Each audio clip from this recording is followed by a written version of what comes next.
Assalamualaikum warahmatullahi wabarakatuh. Jumpa lagi dalam serial Forum Hatta Muda. Kali ini temanya adalah untuk negeriku bagian ketiga. Kita lanjutkan lagi bagaimana perjalanan Bung Hatta. Saatnya sekarang beliau hendak pergi melanjutkan sekolah ke Betawi atau Jakarta. Jadi sebelum berangkat beliau pergi dulu pamitan ke minta restu ke ayah gaeknya. Ayah gaek ini ternyata adalah saudara ayahnya yang tertua ya, ayah gaek. Jadi kalau saya nyebutnya Padang. Jadi sangat mengharukan karena sebetulnya ayah gaeknya ini menginginkan Bung Hatta itu sekolah di Mekah dan menjadi ulama besar. Tetapi dia seorang tarekat yang berpandangan luas, akhirnya menyerah kepada takdir Allah. Saya akan bacakan aja tulisannya Bung Hatta ini yang sangat bagus ini. Jalan hidupmu sudah ditentukan Allah. Ini ayah gayanya bilang gitu. Tetapi keyakinanku cukup kuat bahwa engkau tidak akan menyimpang dari jalan agama Islam dan Allah. Mungkin pula pengetahuanmu kelak tentang agama tidak begitu luas seperti yang dimiliki alim ulama. Tetapi perasaan Islam sudah tertanam dalam jiwamu dan itu tidak akan hilang. Kepadaku dipertaruhkan supaya mempelajari, ini maksudnya Bung Hatta ya, kemudian isi dan makna surat Al-Fatihah, surat Al-Ikhlas dan lain-lain sedalam-dalamnya. Surat Al-Fatihah itu pada intinya adalah agama Islam, inti agama Islam, yang Al-Quran seluruhnya menjadi keterangannya. Surat Al-Ikhlas itu pada pokok adalah pelajaran tauhid. Jangan yang terus surat saja dibaca, pahamkan benar-benar apa yang tersirat di dalamnya. Itu nasihatnya. Jadi berbagai nasihat lain beliau berikan kepadaku yang sangat berfaedah bagi seorang pemuda Islam dalam masyarakat. Ditegaskan pula oleh beliau bahwa Islam, ibadah dan amal tidak dapat dipisahkan. Ini luar biasa nih, penting sekali. Ibadah dan amal tidak dapat dipisahkan. Kedua-duanya perlu dikerjakan sebagai bekal kita dalam perjalanan ke akhirat, ke alam baka. Sebab itu kata beliau, rukun Islam yang 5 itu dikerjakan sungguh-sungguh. Kalau sayang kepada Allah, hendaklah pula sayang kepada manusia, semua makhluk Allah. Ini nasihat yang betul-betul tertanam dalam diri dalam diri Bung Hatta, dan itu tercermin terus dalam sikap, dalam hidup, dalam perjalanan yang selanjutnya. Jadi ada nasihat yang bagus lagi, nggak boleh takut gitu ya. Selama kita berjalan benar dan yakin kepada Allah, tidak ada yang perlu kita ketakuti. Atau kita berjalan di tempat yang sepi sekalipun, yang penuh dengan penjahat, tidak perlu takut karena kita bersama Allah. Nah, itu dibuktikan betul oleh Bung Hatta dalam perjalanan berikutnya. Jadi Bung Hatta pergi ke Betawi dengan menggunakan kapal dari Teluk Bayur. Ini ada peristiwa yang menarik.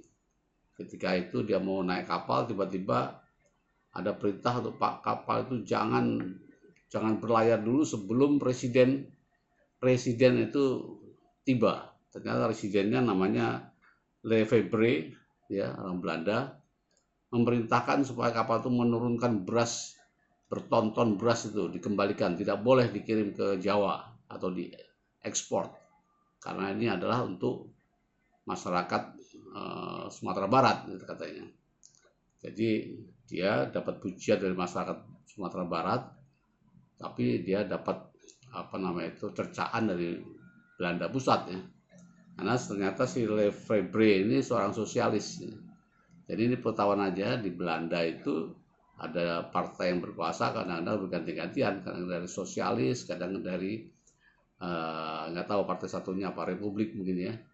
Jadi kalau partai sosialis itu lebih ke hak asasi manusia, ke memperhatikan kesejahteraan, itu sangat-sangat. Tapi kalau satunya ya sangat kapitalis, bagaimana mendapatkan keuntungan sebesar-besarnya dengan cara apapun. Nah, ketika perjanjian Linggarjati, kebetulan di Belanda yang berkuasa itu Partai Sosialis, sehingga bagi Syahrir waktu itu agak lebih mudah berkomunikasi. Ini pengetahuan aja. Kemudian Bung Hatta mendaftar ke Prince Hendrik School, ke jurusan sekolah dagang yang dia minatinya, ekonomi lah gitu, sekolah dagang.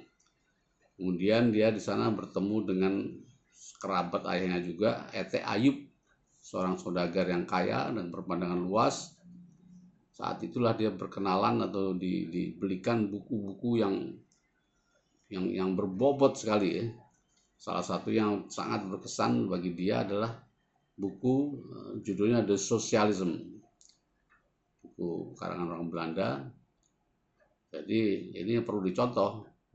Bung Hatta itu membagi waktunya, begitu dia hausnya tentang pengetahuan dan sebagainya, dia membagi kalau malam dibaca buku-buku yang berbobot, yang berat-berat itu ya. Nah, kemudian kalau sore dia membaca buku roman, buku novel dan sebagainya. Ini perlu kita pelajari gimana dia mengatur waktunya. Yang penting waktu itu diisi untuk pengetahuan dan wawasan ya. Jadi dia sejak dini sudah mengatur dirinya sendiri. Jadi buku The Socialism itu memperkenalkan dia ternyata sosialisme itu bukan baru-baru ini. Dalam buku itu ya, sejak zaman Romawi kuno itu Plato itu sudah membuat buku namanya Republik ya. Buku tentang suatu, waktu itu kan di Romawi masih kerajaan ya. Tapi Plato sudah berkhayal suatu saat ada suatu yang bentuk negara di mana kekayaan macam-macam terbagi dengan baik ya. Jadi masalah kaya, miskin, kesejahteraan sosial itu sudah dipelajari dan menjadi pemikiran filosof-filosof sejak zaman Yunani kuno. Kemudian yang baru-baru juga ada di abad 17 banyak pemikiran-pemikiran tentang sosialisme, terutama ketika kapitalisme mendominasi ya. Nah ini mulailah Bung Hatta berkenalan dengan buku-buku ketika dia di Betawi. Jadi Bung Hatta memang bapaknya juga terkenal, kerabatnya banyak, jadi banyak dibantu ya. Pak E.T. Ayub ini membiayai semua kebutuhan Bung Hatta ya, mulai dari pondokannya, bukunya, uang sekolahnya, uang jajannya. Jadi kata E.T. Ayub, yang dari rumah nggak usah dikirim lagi, saya semua yang biayai. Nah itu saya kira ini contoh-contoh yang baik, pelajaran yang baik dari buku ini. Kita lanjutkan lagi pada episode yang mendatang. Terima kasih. Assalamualaikum warahmatullahi wabarakatuh.